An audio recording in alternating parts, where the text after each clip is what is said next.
রাত্রে খাওয়া দাওয়া সেরে আমি আর অনুভব বিয়েবাড়ি থেকে বাড়ি ফিরছিলাম।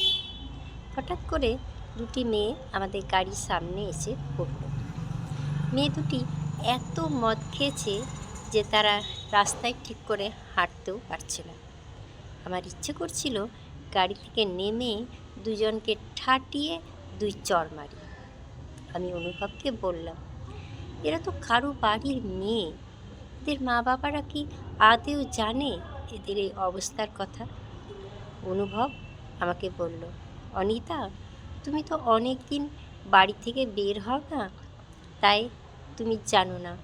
এখন এরকম ঘটনা প্রায় প্রতিদিনই দেখা যায়।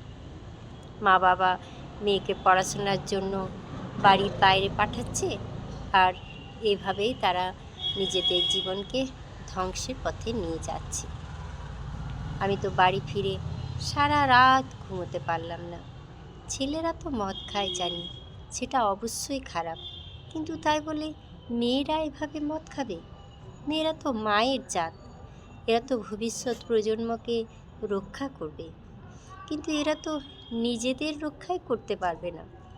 সমাজের এই অবনতি দেখে আজ আমার বলতে ইচ্ছে করে, নারী, তুমি উচ্ছৃঙ্খল হইও না। সমাজের প্রতি তোমার অনেক দায়, দায়িত্ব, কর্তব্য আছে।